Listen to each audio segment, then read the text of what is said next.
ആഘോഷങ്ങളുടെ ആരംഭമാണ്. അതും ദർബാറിൽ വെച്ച് ആതിര ചായന്റെ 11K നമ്മൾ കേക്ക് മുറിച്ച് ആഘോഷിക്കാൻ പോവാണ്. ഹാപ്പി ബർത്ത്ഡേ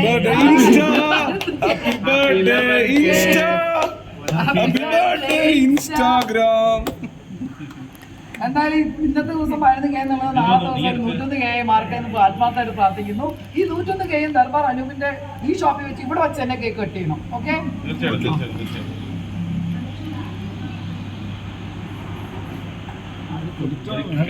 ഒരു കേക്ക് മുറിക്കാനായിട്ട് കഷ്ടപ്പെടുന്ന ആതിരയാണ് വീട്ടിൽ എനിക്ക് ഫുഡൊക്കെ ഉണ്ടാക്കി തന്നെന്ന്. അവിടെ ആദ്യം അച്ചായൻ തന്നെ കൊടുത്തു. കടിക്കും വേണം നിങ്ങളുടെ അച്ചായൻ തന്നെയാണ്. കടിക്കുന്നില്ലേ? നേരത്തെ കടിയുന്നു. നീ ഇനി തിരിച്ചോദിച്ച വായിക്കാത്തത് മൊത്തം കൂടി.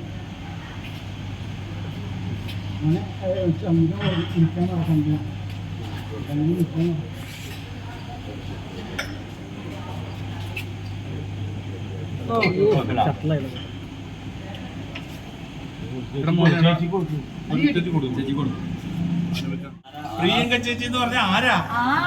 അതാണ് നമ്മുടെ സ്വന്തം സഹോദരി പ്രിയങ്ക. എത്ര കൊല്ലായിട്ടുള്ള ബന്ധാന്നറിയോ? പക്ഷെ എപ്പോ കണ്ടാലും എന്നെ എങ്ങനെയെങ്കിലും പിടിച്ച് ഇടതും വലതും ഇട്ട് ഒരു പണി തരാതെ വിടൂല. അല്ല, കൊടുക്കേണ്ട കാര്യമല്ലേ, മോള് തന്നെ പറ, കൊടുക്കണ്ടേ? ഇടയ്ക്കിടയ്ക്ക് അങ്ങനെ ഒരാൾ കൊടുക്കാല്ലെങ്കിൽ ഇങ്ങനെ അവിടെ ഈ ഓട് പൊളിച്ച് അതിന്റെ മുകളിലെത്തും. അപ്പൊ നമ്മളൊന്ന് താത്തി കൊടുക്കും. ഇതിനെ കണ്ണുകടി എന്ന് ഞങ്ങൾ വിശേഷിക്കും. അതങ്ങനെ തോന്നുന്നതുകൊണ്ടാ. നല്ലൊരു ചേച്ചിയെക്കാളും ഇത്തിരി സൗന്ദര്യം എനിക്ക് കൂടിപ്പോയതാണ് ഗൈസ്. അതിനിപ്പോ അസൂയ. ഇല്ല, ഞാൻ പറയാം ഇത്രയും പ്രായമായിട്ടും ഞാൻ ഇങ്ങനെ കുറച്ച് ഗ്ലാമറായി നിൽക്കുന്നതുകൊണ്ട് ചേച്ചിക്ക് ഭയങ്കര അസൂയാണ്. ഞാൻ ഇങ്ങോട്ട് തിരിച്ചു. ഞാൻ 25 വയസ്സായിട്ട് ഇങ്ങനെ നിൽക്കുന്നതിൽ അസൂയാണ് പുള്ളിക്ക്. 25 അല്ല, 24. അടുത്ത ചിങ്ങം വരുമ്പോഴാണ് 25 ആവുള്ളൂ. അടുത്ത ചിങ്ങം വരുമ്പോഴാണ് 25 ആവുള്ളൂ. മനസ്സാണ് കുട്ടികളെ, മനസ്സ് ×2. ഇപ്പൊ ഞങ്ങളെല്ലാവരും നിന്നോണ്ട് സംസാരിക്കണം. ചേച്ചിക്ക് നിൽക്കാൻ പോലുള്ള ശേഷിയില്ല. ഇല്ലില്ല, ഞാൻ വെല്ലുവിളിച്ചതല്ല. വയസ്സ് പ്രയാസമൊക്കെ ആയിട്ടുള്ള ഒരാളിനോടുള്ള ബഹുമാനാണ്. പറഞ്ഞു നിർത്തും. മോനെ നിൽക്കുമ്പോ കാലാടുന്നില്ലേ? എന്റെ കാലം ആടത്തില്ല. രണ്ടാമത്തെ കാലം 2 പ്രാവശ്യം മാറ്റി നോട്ട് ചെയ്യട്ടെ. ആ ക്യാമറയിൽ കാണാം. 2 പ്രാവശ്യം മാറ്റി ചവിട്ടിയിരിക്കുന്നു. വ്യത്യാസമുണ്ട്. പ്രിയങ്ക ചേച്ചി ഈ സമയം തൊട്ട് നാളെ ഈ സമയം വരെ ഇതേ നിപ്പ് നിൽക്കും. ഇതേ ക്വാളിറ്റിയിൽ ഒരു ചുക്കൂല, ഒരു ചുളുക്കൂല, ഒരു വേർപ്പൂല, 1-2 ആ പൊസിഷനിൽ നിൽക്കും. അങ്ങനത്തെ ക്ലൈമറ്റ് ആണ്.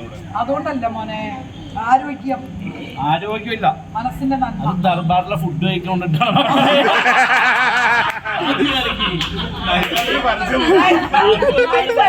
ദർബാറിൽ സ്ഥിരമായിട്ട് ഫുഡ് കഴിക്കൊണ്ടിട്ടാണ്. പാൽക്കപ്പയും മീൻകറി. പിന്നെ ചേച്ചിക്ക് ഇവിടുത്തെ മത്തി സ്പെഷ്യലും പരിപ്പ് കറിയും ചോറും പിന്നെ കാളാഞ്ചി, അങ്ങനെ എല്ലാവിധ ഫുഡുകളും സ്ഥിരം. ഒരു ദിവസം വന്ന് ഇവിടുന്ന് കഴിക്കാത്ത ദിവസവും ഇല്ല. എവിടെ പോയാലും കൊച്ചിയിൽ എവിടെ നിന്ന് വന്നാലും നേരെ ദർബാർ സീ ഫുഡ് മാടനെ.